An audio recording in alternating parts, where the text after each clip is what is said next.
1,00,000 మంది శివభక్తులతో కలిసి మహారుద్రాక్ష పూజలో పాల్గొనండి. వెంటనే కాల్ చేసి మీ పేరును నమోదు చేసుకోండి. నమస్తే, welcome back to Suman TV. Present మనతో పాటు ఉన్నారు అనలిస్ట్ మందర కృష్ణారెడ్డి గారు. నమస్తే సార్. నమస్తే అమ్మా. సార్, గోల్డ్ లోన్స్ పైన రిజర్వ్ బ్యాంక్ ఆఫ్ ఇండియా కొత్త రూల్స్ తీసుకొస్తుంది. ఏంటి ఆ రూల్స్ ఏంటి? మరి గోల్డ్ లోన్స్ పెట్టే వాళ్ళకి ఇదేమన్నా షాక్ లాంటి వార్త అనుకోవాలా? అసలు ఏంటి అంటే బ్యాక్గ్రౌండ్ లో ఉన్నటువంటి న్యూస్ ఏంటంటే, reserve bank of India gold loan మీద కొన్ని పరిమితులు, కొన్ని రిస్ట్రిక్షన్స్ పెట్టడానికి సిద్ధపడుతుంది. మనకు తెలుసు, మన ప్రధానమంత్రి నరేంద్ర మోడీ గారు హైదరాబాద్ లోపల గతంలో జరిగిన ఒక మీటింగ్ లో భవిష్యత్తు ప్రమాదకరంగా ఉండబోతోంది, 1 సంవత్సరం దాకా గోల్డ్ కొనకండి, గోల్డ్ దిగుమతులు కూడా రిస్ట్రిక్షన్ చేద్దామనే ఉద్దేశంతో ఉన్నది. గోల్డ్ మీరు ఎంత కొంటే అంత ఎక్కువ దిగుమతి చేసుకోవాల్సి వస్తుంది. దిగుమతి చేసుకుంటే మనకు ఉన్నటువంటి విదేశీ మార్గ ద్రవ్యం అంతా కూడా దానికోసం వెచ్చించాల్సి వస్తుంది.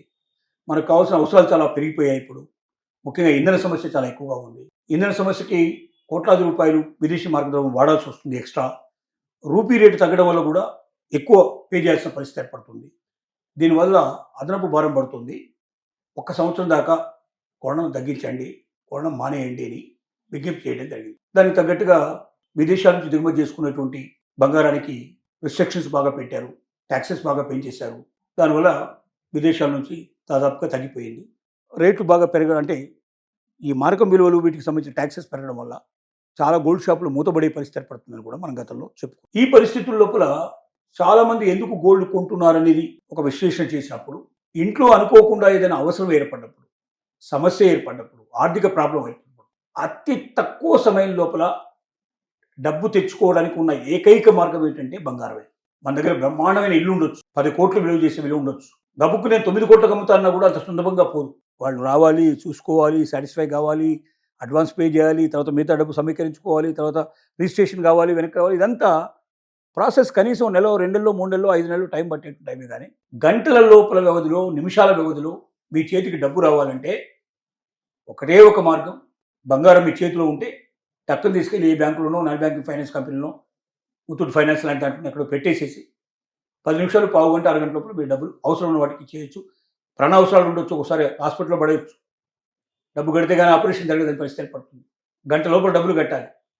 కట్టడానికి ఉన్న ఏకైక మార్గం బంగారం. కాబట్టి చాలామంది ఏం చేస్తున్నారంటే బంగారాన్ని ఆభరణం కోసమే కాకుండా అత్యవసర పరిస్థితుల్లో డబ్బు చేతికి అందడానికి ఒక అవకాశంగా కూడా ఉపయోగిస్తున్నారు. దీనివల్ల బంగారం కొనమని చెప్పి ఒత్తిడి జరుగుతుంది. ఇప్పుడు కొంటున్న బంగారంలో భవిష్యత్తులో అమ్ముకోవడానికి వీలుగా ఉండేటువంటి వాళ్ళే ఎక్కువగా కొంటున్నారని, బిస్కెట్ల రూపంలో కానీ, కడ్డీల రూపంలో కానీ, కాయిన్స్ రూపంలో కానీ కొంటున్నారు తప్ప ఆభరణాల రూపంలో కొనడం తగ్గించేశారు అని చెప్పి కూడా మనకు తెలుస్తుంది. సో ఏమవుతుందంటే బ్యాంకు లోన్ కోసం వచ్చేవాళ్ళు, బంగారం పెట్టి తీసుకునే వాళ్ళు ఎక్కువ మంది పెరిగిపోతున్నారు. భవిష్యత్తులో బంగారం రేటు పడిపోతుందేమని ఒక అనుమానం ప్రయాణం. ఈ అనుమానానికి కారణాలు ఏమిటంటే, చాలా దేశాలు తమ దగ్గర నిల్వ చేసిన బంగారాన్ని అమ్మేయడానికి సిద్ధపడుతున్నాయి. ఇప్పుడు క్రైసిస్ వచ్చింది, విదేశీ మార్గ ద్రవ్యాలు లేవు, చాలా మంది దగ్గర అయిపోయినాయి, చాలా దేశాల దగ్గర.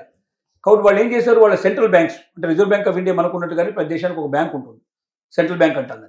ఆ సెంట్రల్ బ్యాంకు ద్వారా వాళ్ళు పర్చేజ్ చేశారు. ఆ దేశాల కెపాసిటీని బట్టి 100 టన్నుల నుంచి మొదలు పెడితే 1000 టన్నులు కూడా పర్చేజ్ చేసిన వాళ్ళు ఉన్నారు. మన దగ్గర 800 నుంచి 900 టన్నులు మన దగ్గర కూడా పర్చేజ్ చేసి పెట్టినట్టుగా మనం వింటున్నాం. ఈ బంగారు నిల్వలు ఒకేసారి అమ్మకాలు ప్రారంభం అవుతే అనేది ఒకటి. అమ్మకాలు ప్రారంభమైనప్పుడు ఏమవుతుంది, ఆటోమేటిక్గా బంగారం రేటు తగ్గిపోయే అవకాశాలు ఉంటాయి. రెండోది ఏమిటంటే, భారతదేశంలో ఒక ఆలోచన ఉంది. ఇప్పుడు గవర్నమెంట్ ఆఫ్ ఇండియా చాలా సీరియస్గా థింక్ చేస్తుంది. ఇళ్లల్లో ఉన్న బంగారం అంతా కూడా లెక్కేస్తే, దేవాలయాల్లో ఉండే బంగారం అంతా లెక్కేస్తే 32,000 టన్నుల నుంచి 50,000 టన్నుల మధ్యలో ఉండొచ్చు అనేది ఒక ఆలోచన. అంటే ప్రపంచంలో ఉండే అన్ని దేశాల దగ్గర ఉండేటువంటి మొత్తం బంగారాన్ని లెక్కేస్తే ఎంత ఉంటుందో అంత బంగారం భారతదేశంలోనే ఉండే అవకాశం ఉంది. కానీ బంగారం ప్రస్తుతానికి బ్యాంకుల్లోకి రావట్లేదు. అది ఎవరి వాళ్ళలో, ఇళ్లలో కానీ, దేవాలయాల్లో కానీ, ఇంకెక్కడెక్కడో దాన్ని పెట్టేసేసి దాన్ని ఉంచుతున్నారు.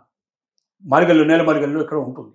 దీన్ని బ్యాంకులో పెడితే, అంటే ఇంతకన్నా ఎక్కువ బంగారం మీ దగ్గర ఉంటే ఇది బ్యాంకులో పెట్టండి అని ఒక రకమైనటువంటి చట్టం తీసుకురావడం కూడా ప్రభుత్వం ఆలోచిస్తుంది. పెట్టినానికి మీకే మేము డబ్బులు ఇస్తాం, వడ్డీ మీరు మాకు కట్టాల్సిన అవసరం లేదు. బ్యాంకులో మనం పెడితే మామూలుగా లాకర్ తీసుకుని పెడితే మనమే దానికి డబ్బులు కట్టాలి. అట్లా అవసరం లేకుండా మీ బంగారం ఎంత ఉందో తూకం వేసి మాకు ఇచ్చేయండి, మళ్ళీ మీకు బంగారం రూపంలో ఇచ్చేస్తాం.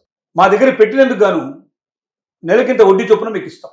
రెండు, ఇంత బంగారాన్ని మాకు మీరు హ్యాండ్ ఓవర్ చేస్తే మీరు ఎక్కడి నుంచి కొన్నారు, ఎలా కొన్నారు ఏంటని మేము అడగలేదు. అది వైట్ అయిపోతుంది. ఇప్పటిదాకా భయపడుతున్నారు, ఎక్కువ బంగారం ఉంది కానీ అది ఎక్కడి నుంచి వచ్చిందో మూలాలు చూపించాల్సిన అవసరం ఉంది. అంత బంగారం మూలాలు చూపించేది చాలా కష్టంతో కూడుకున్న పని. డిక్లేర్ చేయాలి కదా. ఎస్. ఒకవేళ యాన్సిస్టర్ ప్రాపర్టీ మనకి ఎవరు ముత్తాతల నుంచి తాతల నుంచి వచ్చినా కూడా ఎవరి దగ్గర నుంచి వచ్చిందో మనం వెంటనే మనం డిక్లేర్ చేయాలి. ఇప్పటిదాకా డిక్లేర్ చేయకుండా పెట్టుకున్న వాళ్ళందరికీ రేపు పొద్దున అది దొంగగాని కింద ఎక్క తప్ప అది ప్రభుత్వానికి తెలిసిందే కాకుండా ఉంటుంది. అట్లా ఉండడానికి వీల్లేదు, ప్రభుత్వానికి తెలియాలి. కాబట్టి ఇప్పటిదాకా మీరు ఎవరి దగ్గర ఉన్న బంగారం అయినా సపోజ్ ఓ 50 తులాల వరకు బంగారాన్ని మీరు తీసుకొచ్చి బ్యాంకులో పెడితే మీకు ఎక్కడి నుంచి వచ్చింది ఆ ఇప్పటిదాకా ఆ 50 తులాలు ఎక్కడి నుంచి వచ్చిందని మిమ్మల్ని లెక్కలడగం మేము. అది మాఫీ అంటే 50 తులాలు మీకు వైట్ అయిపోతుంది. ఇప్పటి నుంచి దాని మీద హక్కు మీకు వచ్చేస్తుంది. రెండోది ఏమిటి, ప్రతి నెల మీకు మేము ఇంత డబ్బు చెల్లిస్తాం. 1 తులం బంగారం పెడితే ఇంత అని ఓ 2%, 3%, 5%. ఇప్పుడు బ్యాంకులో మనం డబ్బులు పెడితే ఎట్లయితే వడ్డీ ఇస్తుందో ఫిక్స్డ్ డిపాజిట్లో వేసుకుంటాం, మనం సేవింగ్స్ అకౌంట్లో వేసుకుంటాం, మనకు వడ్డీ వస్తుంది ప్రతి నెల. అలాగే బ్యాంకులో బంగారాన్ని పెడితే కూడా వడ్డీ వచ్చేటట్టుగా ప్రభుత్వం చేయడానికి ఆలోచన. ఇది చేస్తే ఏమవుతుందంటే కావాల్సినంత బంగారం మార్కెట్లోకి వచ్చి పడుతుంది. బ్యాంకు తీసేసుకుంటుంది కదా, దాన్ని బంగారం రూపంలో చేస్తుంది. మీకు కావాల్సినప్పుడు ఓన్లీ మీకు బంగారమే ఇచ్చేస్తుంది. అంటే ఆభరణాల రూపంలో ఉండవు, బంగారం రూపంలో తయారవుతుంది, బంగారం ఇచ్చేస్తుంది. సో ఆ బంగారం అంతా కరిగించేసి మార్కెట్లోకి తీసుకొస్తే మార్కెట్లో బంగారం రేటు తగ్గిపోయే అవకాశం ఉంది. ఇవన్నీ కూడా ఇఫ్ అండ్ బట్స్ 100% అవుతాయని చెప్పడానికి వీల్లేదు. కానీ ఒకవేళ తగ్గిపోతే బ్యాంకులోకి ఆ బంగారం అంతా వస్తే బ్యాంకులోకి బంగారం వచ్చినప్పుడు మరి ఆ బంగారాన్ని వాడు తీసుకోవడానికి అంటే తాకట్టు పెట్టి డబ్బులు తీసుకుంటున్నారు ఎవరుతున్నారో, ఇప్పుడు ఎవరైతే లోన్ తీసుకుంటున్నారో అలా వచ్చిన బంగారానికి లోన్ ఇస్తే సపోజ్ ఇప్పుడు 100 రూపాయలు బంగారం పెడితే 85 రూపాయలు 2.5 లక్షల లోపల ఇస్తే ఒక 2.5 లక్షలు దాటితే 75 రూపాయలు ఇస్తున్నారు. 175 రూపాయలు ఇస్తారు, 25 రూపాయలు బ్యాంక్ దగ్గర పెట్టుకున్నారు. కానీ అంతకన్నా రేటు తగ్గితే మరి వచ్చి బంగారం తీసుకోమంటే తీసుకోరు. ఆ బంగారం అంతా మన దగ్గరే పడిపోయి ఉంటుంది. బ్యాంకులో నష్టాలు వస్తాయి, విపరీతంగా కోట్ల రూపాయల నష్టాలు వస్తాయి, బ్యాంకులు మూసేయాల్సిన పరిస్థితి పడుతుంది. కాబట్టి ఏం చేసింది రిజర్వ్ బ్యాంక్ ఆఫ్ ఇండియా అంటే నెంబర్ 1, 2.5 లక్షల రూపాయలు లోన్ తీసుకునే వరకు ఇబ్బంది లేదు.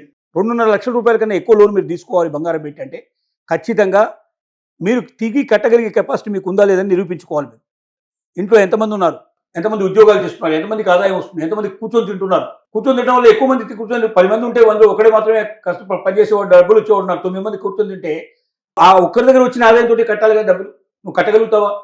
కాబట్టి నీ ఇన్కమ్ ట్యాక్స్ స్టేట్మెంట్స్ ఏంటి, తర్వాత నీ బ్యాంక్ స్టేట్మెంట్ ఏంటి, నువ్వు ఇప్పటిదాకా ఏదైనా చెక్ బౌన్స్లు అవుతున్నాయా, నీకు ఈఎంఐలు సరిగ్గా కడుతున్నావా లేదా, మొత్తం టోటల్గా చెక్ చేసి పూర్తిగా 100% సాటిస్ఫాక్షన్ అయితేనే ఆ బంగారం సరైన రూపంలో వచ్చిందని రుజువు అవుతేనే ఈ సిస్టమ్స్ అన్నీ ఉంటేనే 2.5 లక్షల కన్నా మించినటువంటి అప్పులు ఇవ్వడానికి అంటే అప్పు అంటే అదే తాకట్టు పెట్టుకొని డబ్బులు ఇవ్వడానికి సిద్ధపడుతున్నాయి బ్యాంకులు, తర్వాత అలాగే నాన్ బ్యాంకింగ్ ఫైనాన్స్ కంపెనీస్.